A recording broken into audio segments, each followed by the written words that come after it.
Hi ladies, it's Suzanne the Beauty Shaman, and I'm here today for part 2 with Ben Fuchs of Truth Treatment. So Tim, thank you so much for joining me, Ben. Great to be with you again.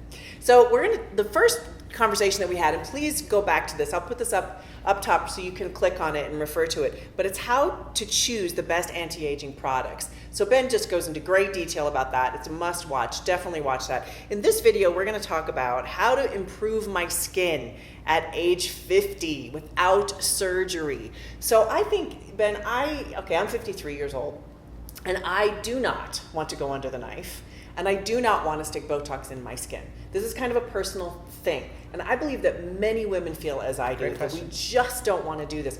But let's first of all talk about Botox, because this is a huge, this is a huge subject. No, people always look at me because I'm a nutritionist and I'm like, talk about nutrition and I don't do drugs, and they're always like, oh, don't hate me because I do. But it's okay. I mean, people can do it, but it's risky, right? It's not its risk. So let's talk about Botox. It's not, the premise is wrong. Okay? Because Botox is not the same thing as what we're talking about. Yeah. It's not, we assume that what we're talking about involves Botox, but it doesn't. See, Botox is about changing the way you look. What we're talking about here is changing the health of the skin. Yes, it's true the look will follow when you change the health of the skin, but we're not talking about the look of the skin. The look of the skin, in my opinion, will follow the health. Botox is cheating. And I don't want to say that in a bad way. No, I agree with you. It's just addressing a different issue. Forget cheating, because that's not fair. It's doing something completely different. Right. What we're talking about with you and I, with the truth, and with vitamin C, and with the retinoids, and with stimulating, all the stuff we just talked about, is about the health of the skin. Right. My position is that the look will follow the health, but if you don't want to do that, you can try the look, or you can try to work on the look. The problem is, if the health isn't right, and then you go straight to the look, it doesn't look right, because really, if you want to be honest about it, the look we want to present is the look of health. Right.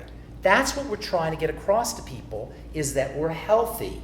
So sometimes if we're not healthy, but we use Botox, it shows. And that discrepancy between the health of the skin and the look of the skin looks weird. And isn't Botox, it's a toxin. So not only are we trying to cheat. The toxin's a different issue, okay?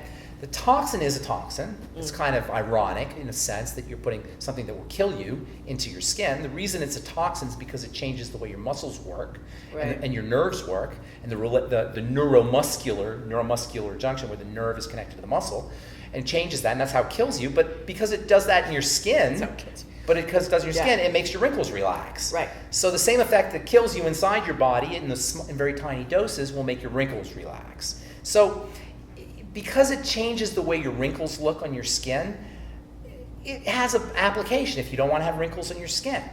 There's nothing wrong with that. I mean, I don't have a problem with it. I wouldn't personally do it, but if you want to get rid of the wrinkles in your skin, it will get rid of the wrinkles in your skin. Do vitamin C topically in addition to that. Do retinoids topically in addition to that. What you're doing when you do those strategies is you're changing the chemistry of the tissue. What you're doing when you're doing the Botox is you're changing the mechanics of the tissue. You can change the mechanics, but simultaneously work on the chemistry. And that's where all the health changes that we're talking about. So here's the thing with Botox. Here's a question I have for you with Botox. Does it remain localized? Or does that toxin probably remains localized? Spread? Because I've read differing. It could. It's hard to say. I'm sure trace amounts do probably get into the system, but not enough. What if you do it every month and you're really committed to it? And nobody's really died from it. I mean, I don't know if there's any. Nobody's died from it. Whether in the long run it's good. Look, that gets to the question of toxicity. The body is exquisitely, powerfully equipped to take care of poisons.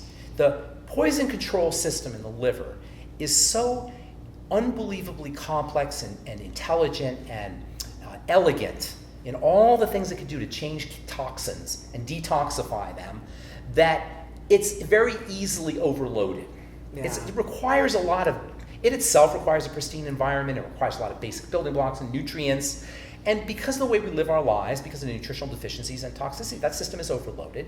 So yeah, if you're putting Botox in your system and then some of it comes out, it goes into your blood, you're adding to the load of detoxification that your body has to work on. But other than that, I don't see a problem with Botox, but it's just, to me, it's putting the cart ahead putting the horse ahead of the cart. Right.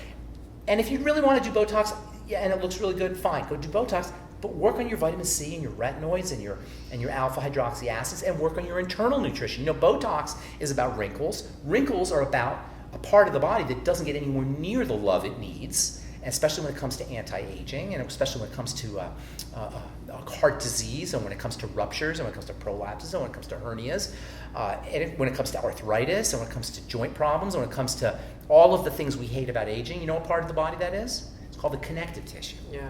And so you want to work on your connective tissue. If you're just doing Botox, but you're not working on your connective tissue, or worse, you're eating a lot of sugar, or you're smoking, or you're doing things that further compound the destruction of your connective tissue, and now you're doing Botox, well, even if you look good the first couple times, as your connective tissue deteriorates, you're not going to look so good. So what I say is, if you want to do the Botox, but build connective tissue internally there's many strategies, bone broth and hyaluronic acid and vitamin C, and then topically build the connective tissue with alpha hydroxy acids, with vitamin C and fatty vitamin C, and with retinol or retinoic acid, retinol over the counter, retinoic acid by a prescription. So to me, if you want to do Botox, build the connective tissue with your other strategies as well. But ideally, you can build your connective tissue and you won't even need the Botox. So as women get old, okay, I'm over 50, and we're talking here about women over 50 with anti-aging. Can it be reversed? Can it be reversed? I mean, just to tell you that, so many women sit in my makeup chair. I'm a makeup artist, and so many of them are like, look, I'm 55, I'm 60. Is it inevitable? There's nothing I can do. Is there anything I can do? And they feel really bad. And I'm like, okay, wait, there's so many things you can do. So let's talk about that. That's a great question. Yeah. Sometimes people say to me, Ben, you're going to live to be 120. You take all these supplements and you know health. And I say, no. I got to drink the water. Yeah. I got to breathe the air. I got to eat the food. I got EMFs and electromagnetic radiation. There were no lights 100 years ago. Do you know how much electromagnetic radiation human beings are now subjecting themselves to? Yeah. Not to mention the processed food in the last 50 years, the sugar in the last 50 years. I mean, all the things we do in our environment that are built in. It's like fixed costs in a business. In business, you have fixed costs and you have variable costs. You know what I'm talking about? Yes. There's fixed cost to being alive in the year 2019 in the United States of America, or on planet Earth even. There's fixed cost, and that's going to cost you. So there's a certain amount of intrinsic or of extrinsic aging is going to occur, or even maybe intrinsic, you could say. But aging is going to occur, okay? But you can slow it down dramatically, and you can reverse it once it's started. So between slowing it down and reversing, you want to do everything you do, and it requires a multi-pronged approach. I've often said that health is a multi-dimensional. I call it SMEP. Have I talked to you about SMEP? I don't think so. Okay, I think this is the first time I've heard of SMEP. SMEP. Yes. Me and SMEP. SMEP. Spiritual, mental, emotional, physical. Absolutely. In that order. Yeah. Okay? Yeah. In that order. So, you want to anti-age? Be spiritually correct. What does that mean? Plug in. Okay? We live in a universe that it seems like we're separate, but in reality, we're not separate. Every time I breathe out, you breathe in. You're breathing me. Right now, I'm breathing you right now. Our hearts are emanating electrical energy 30 feet past us. Yeah. 30 feet. There's heart. If you could see the energy, the heart energy in here, it's all connected. We know at the quantum level, everything's connected, entangled. So there are many metaphors you want to use, but the fact is we're all connected. When we feel disconnected, we secrete cortisol. When we feel disconnected, we go into fight or flight. Right. We fear. You know what the only fear is? There's only one fear. Everybody thinks there's lots of fears. Do you know there's a fear of peanut butter on the roof of your mouth? Have you heard this? There's literally, I forgot what they call it. It's fear of peanut butter on the roof of your mouth. There's all kinds of fears that are out there. Okay? Right? There's all kinds of fears. But you know what the only fear is? What all fears have underneath? Right? There's lots of fears, right? Fear of dogs, fear of spiders, fears of crowds, blah, blah, blah. What's the number one fear, do you know? Death, right? No, it's not. But we'll address that in a second. Okay, but all fears have one fear in common, and that's the fear of the unknown. Yeah. We fear the unknown. Or do we just fear leaving the known? I mean, that's... Well, we fear what we don't know. We fear what we don't know. We're going to go way into like... But here's the thing. That's what spirituality means, is that you want to be connected. Right. Okay? But it's not just airy-fairy, hippy-dippy, Boulder, Colorado, Gaia hippie talk here. Right. New Age talk. This is hormones. Right. This is the hormone of stress, cortisol, which is the hormone of aging, versus the positive hormones, the building hormones, the testosterone and the dopamine and the pregnenolone and the progesterone, the good stuff. Right. Okay, the serotonin. All the good stuff is associated with feeling comfortable, with feeling safe. Right. Okay, so and I don't want to get too much into it, but to me, spirituality is the core of everything. Super important. Okay, okay. So spiritual, then mental. Saying every time you think of thought, cortisol is being secreted. Or a happy thought or bad thought, thought of contraction, thought of expansion. Every time you have a feeling, love versus anger, all of it. So those are all important. But from a physical perspective, even leaving that alone, from a physical perspective, there's so much you can do. Number one, you can breathe. Let's talk about that. Yeah, let's breathe. get concrete about that. Oxygen. What can we do? Breathe. Most important, breathe. And not just breathing in, but also breathing out. Carbon dioxide is just as important as oxygen, so breathing. Number two, making sure that you're staying away from anything that puts too much of a stress on the system. And the biggest stressor we have from a physical perspective, by far and away, is sugar.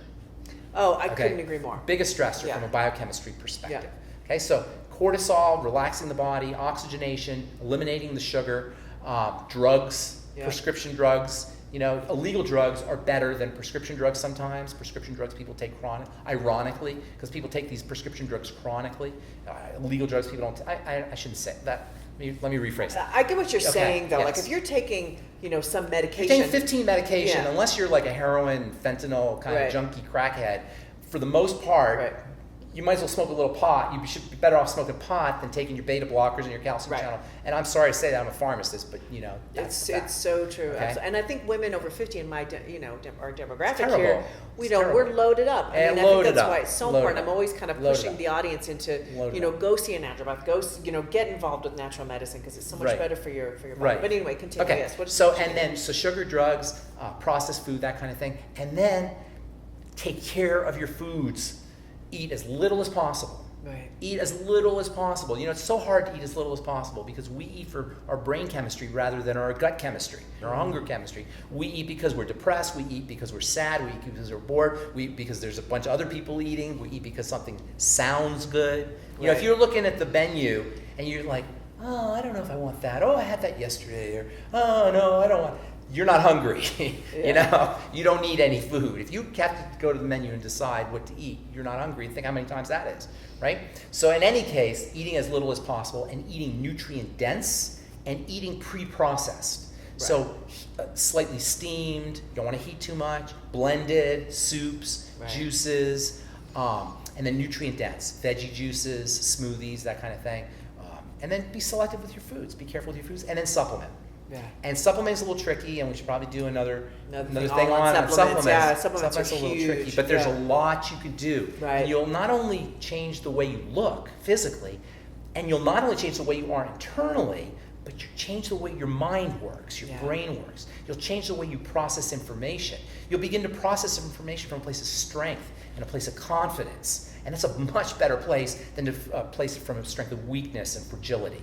And so not only are you taking care of your beauty and not only taking care of your internal health, but you're taking care of your life when you do all of this. No, I totally agree. So let's go into more. What are some other things that women over 50 can do for anti-aging when Exercise. it comes to skin as well? Oh, skin? Yeah, let's kind of go with this. We're here to talk about skin. Stimulate, most important thing. Put a stressor on the skin. I like alpha hydroxy acids. As we were saying earlier, dropping the pH in the skin gives you a couple of benefits that you don't get from other modalities. Microdermabrasion is good. Sometimes now lasers a big deal. Microneedling. These are all ways of stimulating, of turning the system on. The neat thing about alpha hydroxy acids is you can do them both at home and you can do them in the salon. Everybody should do alpha hydroxy acid, some kind of alpha hydroxy acid at home if they're serious about anti-aging. And then driving in the vitamins. And I always want to drive in the vitamins after the alpha hydroxy acid.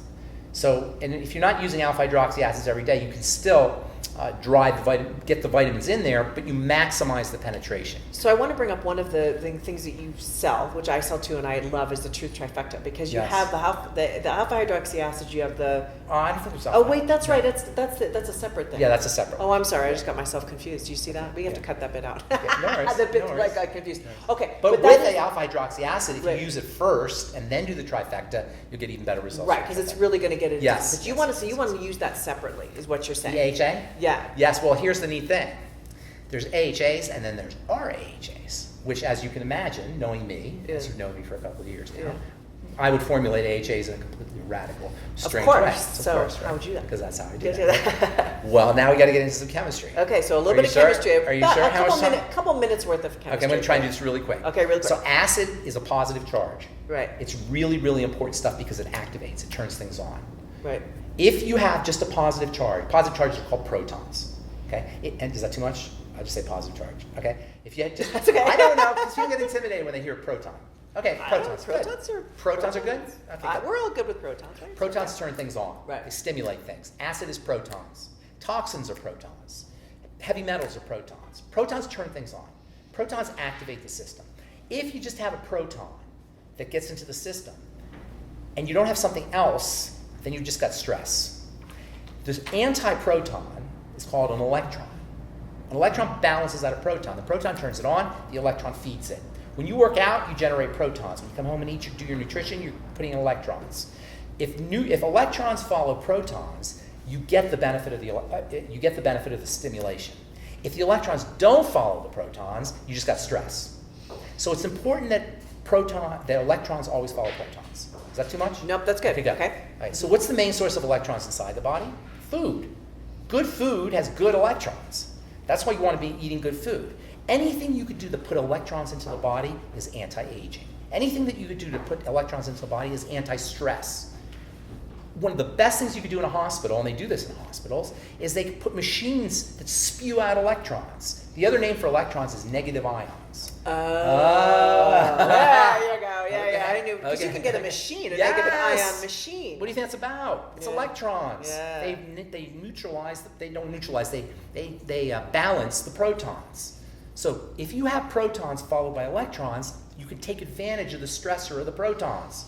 The electrons feed it. If you don't, you just get stress. This is why you always want to come home and do your nutrition after you work out. You want electrons to follow the protons. People go to the beach. You know, the beach is amazing. Everybody loves the beach. Oh, I'm going on vacation. Going to the beach, right? Everybody goes to the beach for vacation. You ever wonder why the beach? Everybody goes to the beach. What is it about the beach?